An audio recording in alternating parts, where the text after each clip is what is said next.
Iba't ibang uri at kulay ng Batanes Pit Vipers ang dinayo at nakita namin sa Batanes. Pero maging sa internet, nalaman naming marami rin ang naghahanap ng Pit Vipers. Hindi para pag-aralan kundi gawing alaga. Sa ilang internet sites at Facebook may bentahan ng mga ito. Nakapost ang mga litrato ng iba't ibang kulay ng Batanes Pit Vipers. Ang isang ito binebenta pa sa euro. Ibig sabihin, maging mga dayuhan ay malamang na bumibili nito. Ayon sa Protected Areas and Wildlife Bureau or PAWB, wala kahit sino ang may permit ngayon para magbenta ng Batanes Pit Viper kahit pa captive bred ito. At sa Batanes, mas matindi na ang pagpapatupad ng batas. Noong 1994, yung Batanes as a province was proclaimed as protected area. Simula nun, Merong mga policies na pinalabas ng Protected Area Management Board na bawal ilabas yung mga wildlife species, especially kung endemic dito. pero 5 taon lang ang nakalipas nang may naipuslit na ilang piraso ng Voday sa Batanes.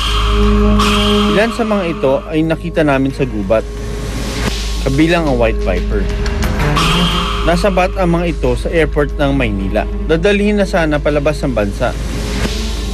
That is highly a big threat sa kanila dahil they are only in an island. Tapos pag kukunin pa yon, hindi pa natin alam kung ilan silang nandun.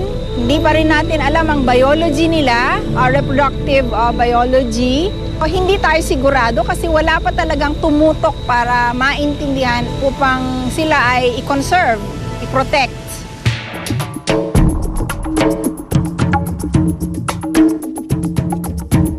So, pinuntahan natin yung mga estudyante, yung local government at saka yung local community.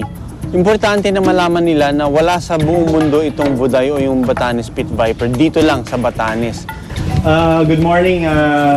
Talagang sinadya namin pumunta dito at nag-stay kami dito ng mga 10 araw para lang mapag-aralan yung mga wildlife nyo. Proud ba kayo sa Batanes Pit Viper nyo? Yes, sir! Yes, may gumagano, yes! Ba't kayo proud of your Batanes Pit Vipers? Because it is endemic in here in Batanes and it is only here we can find it. Yung mga visuals, very important yan para ma-retain sa mga isipan nila. So naisipan ng Born na ipakita sa kanila live.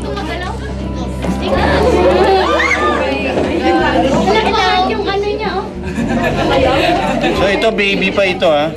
Sobrang namangha yung mga estudyante nung nakita nila yan ha.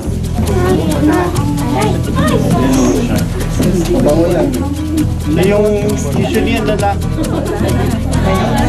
First time ko makakita ng ahas. Maganda. Mag-bright siya. Dapat huwag niyong lalapitan to, no?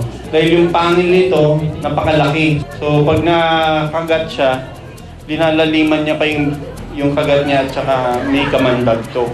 So, ma'am, thank you for allowing us to present to the children yung Batanes Pit Viper. You see, a while ago, our students were really very excited.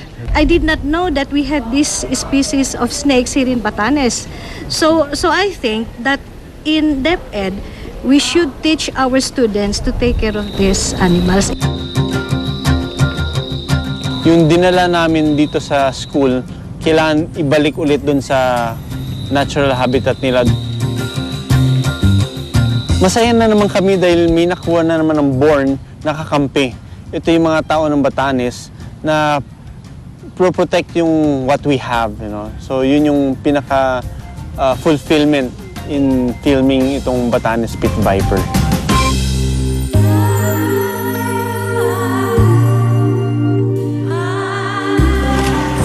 Pero hindi pa nagtatapos ang aming munting misyon para sa Batanes. Hi, I'm Mad Scientist.